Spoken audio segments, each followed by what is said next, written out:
In 2011, social justice started to happen to the communities I belonged to, and it kept happening over and over up until this day, getting more and more extreme. In 2011, the new atheist community begins to fall apart. It begins to be attacked on intersectionality grounds as being too white and too male. Accusations of harassment and sexism fly freely. It is at this point when what had been building for decades and dripping poison into the mainstream began flooding into it in a great torrent, and it is at this point that I couldn't help but notice, because it started coming for things I cared about.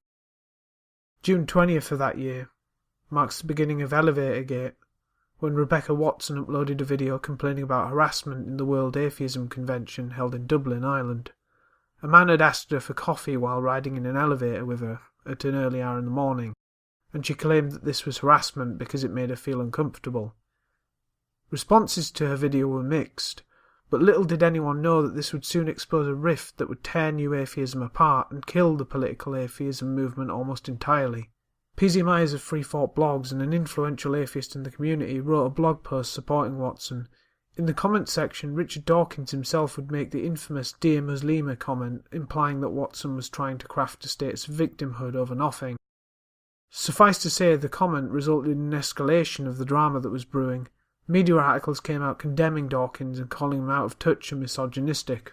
Rebecca Watson wrote an article called The Privilege Delusion that called for a boycott of books that Richard Dawkins had wrote.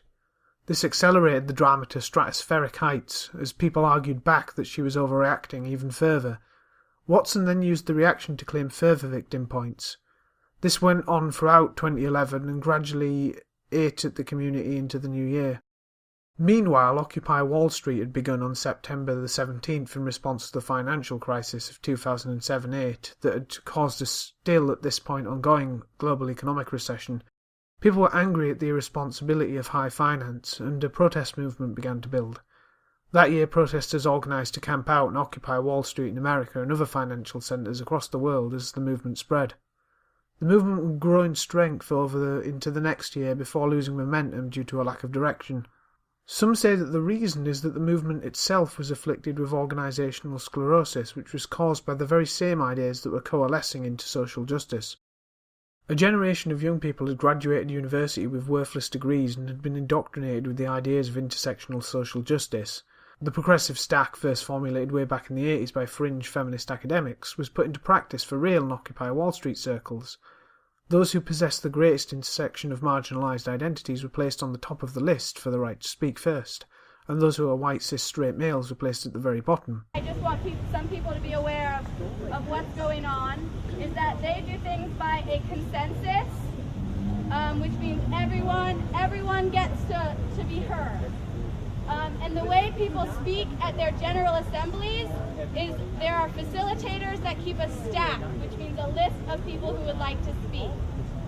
In New York, they use something called a progressive stack, which means if you have your name on a list and you come from a traditionally marginalized background, race, gender, ethnicity, anything that is traditionally marginalized, you get bumped up the list. So this means we want to be able to hear what everyone has to say. Also, one of the things stressed at Occupy Wall Street is the step up, step back.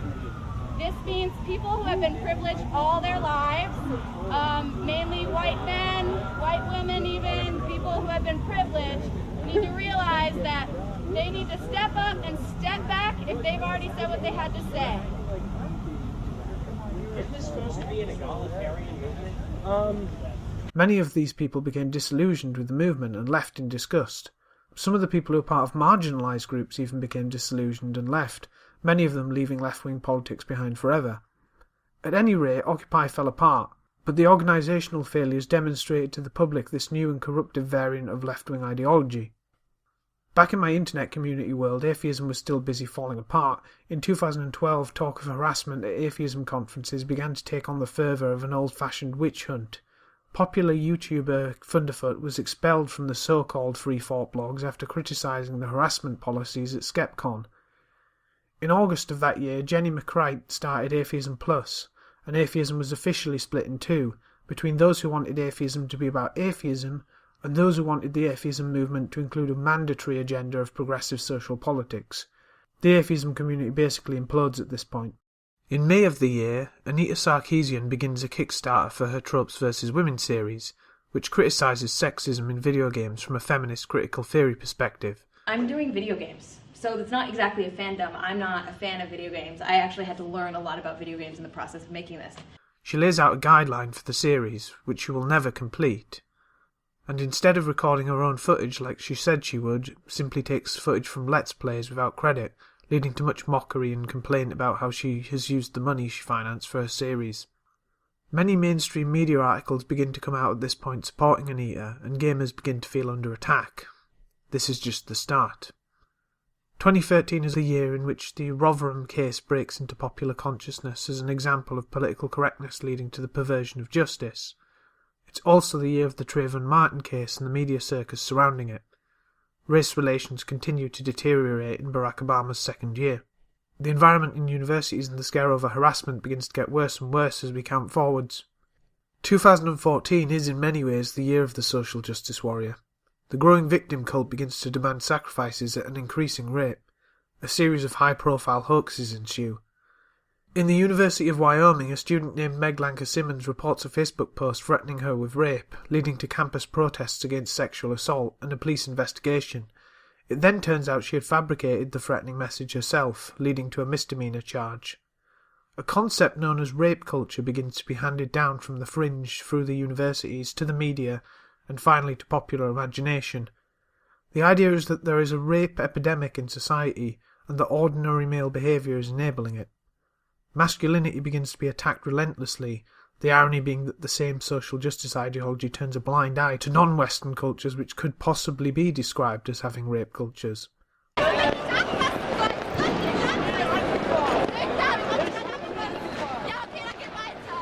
Only the West matters because it is an oppressor culture, and only the white cis straight male matters because he is part of the oppressor class.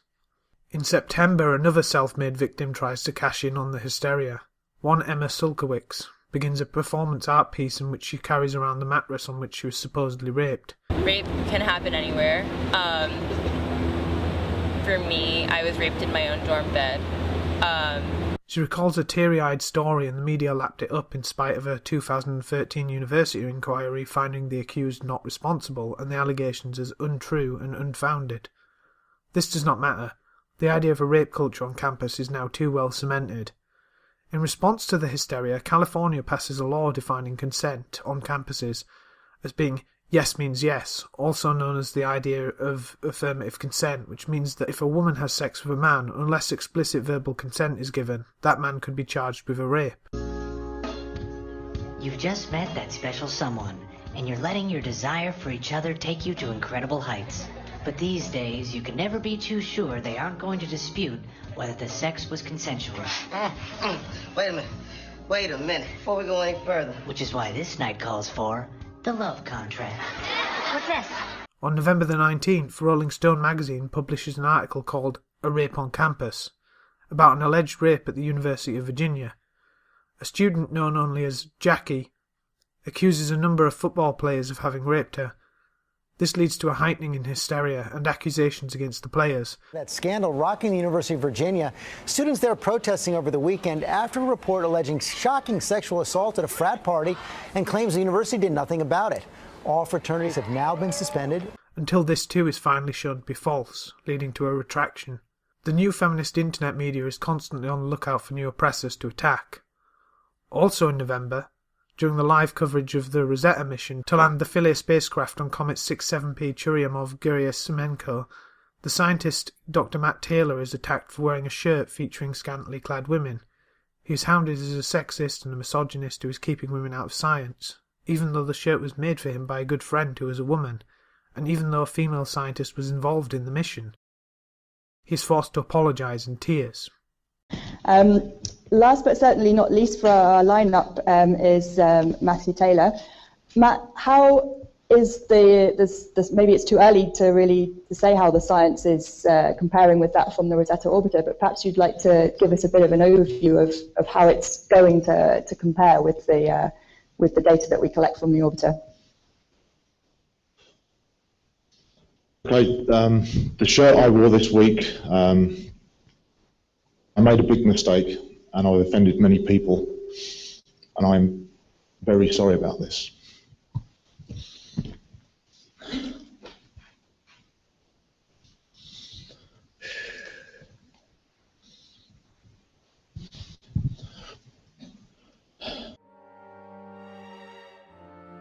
Of course, the big thing that year, the really big thing, was Gamergate.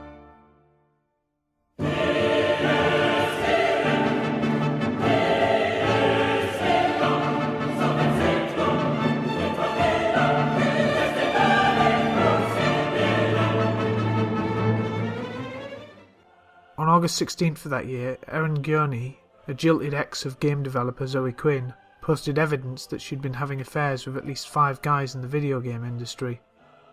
One of them being her boss Joshua Briggs, and one of them being a member of the gaming press, Nathan Grayson, who worked for Gawker's Kotaku online video game magazine, and for Rock Paper Shotgun.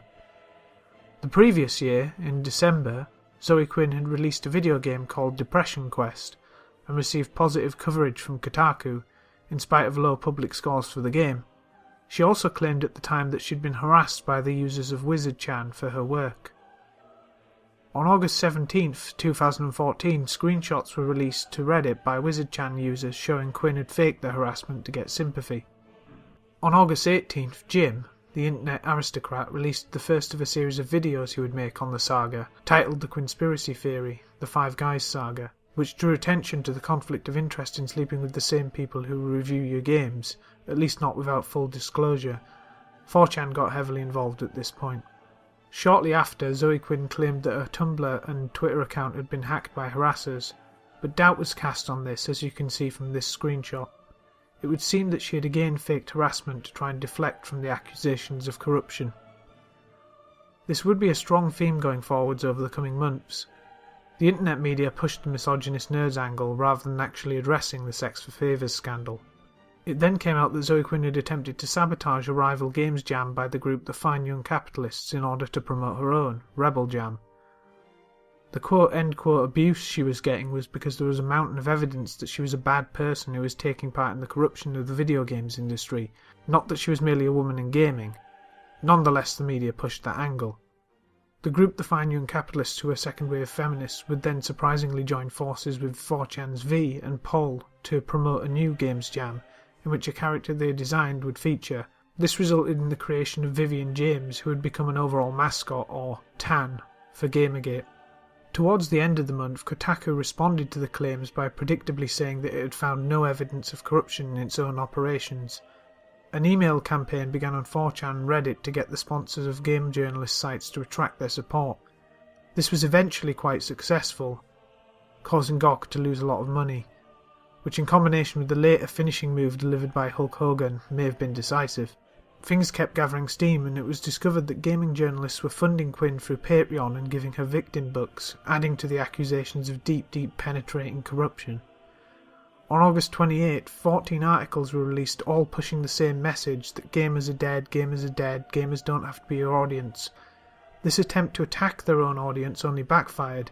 Instead of being humble servants of the consumers, they were portraying themselves as some untouchable aristocratic caste victimised by the rabble. This only cemented the idea of deep collusion and corruption between entities that were supposed to be competing with each other. Later, Breitbart would unveil the mailing list they would use to collude, Gamejournopros. Gamergate began to get national media attention, as did the general idea of sexism in the gaming community. Anita Sarkeesian even appeared on the Colbert Report to catch softball questions. 4chan had long been a major base of operations for Gamergate at this point, and Moot, who had always been tremendously butthurt about the more toxic elements of the site preventing him from being able to make money from it or sell it on, decided to do some house cleaning by banning discussion of Gamergate.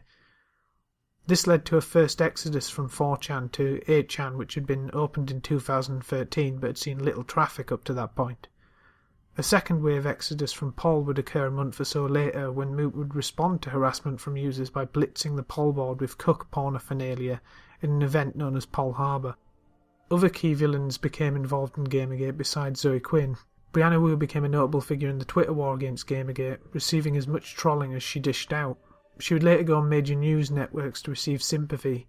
Things just get going with more epic trollings, doxings, hacks, fake terrorist threats and lies than I can recount here. From the side of the fringe gamers and Chan users who are being assaulted with accusations of misogyny and sexism, Gamergate will always stand as the moment they got red-pilled on the corruption of the media, and how easily powerful interests can use a social movement like feminism as a weapon to shut people up.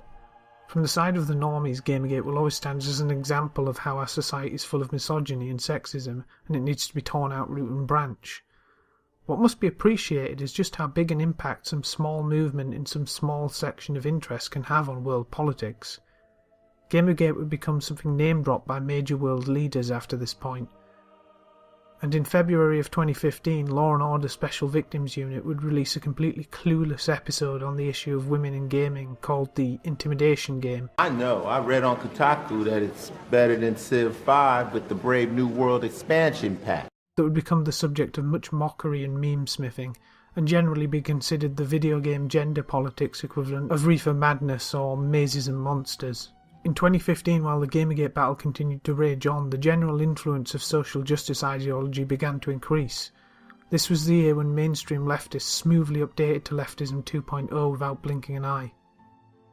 It infiltrated everything.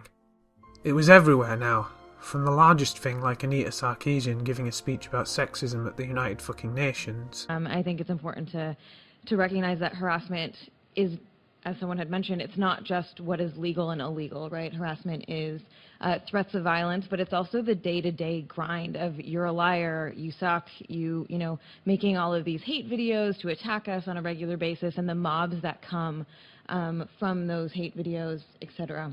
And political figures like Justin Trudeau, referencing things like Gamergate. The things that we see online, whether it's issues like Gamergate in video games and misogyny in popular culture, is something that we need people to stand clearly against. To the smallest things like anime dubs having completely made up lines inserted into them in order to attack Gamergaters. Have you got a stick up your ass? Or are you one of those dumbass Gamergate creep shows?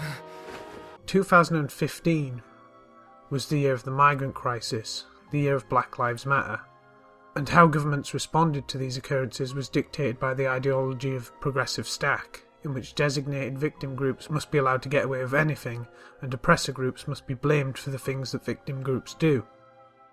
This was the year in which the racial wing of social justice was prominent. This blame game would also accelerate the progress of an opposing illiberal movement from the right, known as the alt-right, but that's a story for another video. This was also the year of the safe space, in which we learned just how damaged and brainwashed the generation in higher education had become. It was also the year of cultural appropriation, in which universities would start another hysterical purity spiral over another aspect of intersectional theory. This time it was cultural appropriation, the idea that the dominant culture using aspects of minority cultures is a form of oppression and psychic colonialism. The irony was completely lost on these people who see themselves as belonging to the left, that the idea of strictly separated cultures sounds right-wing and nationalist as fuck. Of course, it doesn't matter so long as it's only a one-way thing and we get to stick it to Whitey. And they wonder why the alt-right is a thing. They wonder. Universities like Yale were assaulted by ultra-sensitive cry-bullies calling for the associate headmaster to be fired for saying they were being oversensitive over culturally appropriating Halloween costumes. Look at this shit. The exception is because other people have rights too, not just you. Walk away. Walk away. It doesn't deserve to be listened to. An unsafe space here for all students. Be quiet! For all Silman students. You understand that? As your position as master, it is your job to create a place of comfort and home for the students that live in Silman. You have not done that. By sending out that email, that goes against your position as master. Do you understand that? Then no, I don't agree with that. Then why the fuck did you accept the position? Because Who the fuck hired you? I have a different vision. You should step down. If that is what you think about being a master, you should step down. It is not about creating an intellectual space. It is not. Do you understand that? It's about creating a home here. You are not doing that. You're supposed to be our advocate. Students also showed their solidarity to Black Lives Matter that had sprung up from the deteriorating race relations in American society, Time after time, young black gang members would assault police officers who would be forced to defend themselves with lethal force, and then in response there would be riots and people would burn down their own communities, as in Ferguson, as in Baltimore. Black Lives Matter was a response to this that focused on attacking the police, even though most black people who are killed in incidents in the inner cities are killed by each other in gang shootings. That's not to say that American police aren't overly brutal and don't need reform, but the claim that we should treat violent criminals as fallen angels when all the evidence says they were attacking the police before they were shot, well, that's pretty suspect to me. Largely the terribleness of the police and the terribleness of the black community in American inner cities feed off each other, but tackling that would require some sort of nuanced and considerate solution, but that wasn't good enough for the Victim Brigade. Instead, Black Lives Matter chapters put out crazy proposals like the abolition of the police force. Predictably, the social justice generation was full in with its support of BLM, calling all detractors racists. Hysteria over racist incidents on campus began to coalesce with the sexist witch hunt, and students began to hold solidarity rallies led by ideological professors. In one such case in Missouri, a professor named Melissa Click bullied reporters and solicited students to help her remove them. Hi, media. Can I talk to you? No, you need to get out. Well, you need to get out. No, I don't. You need to get out.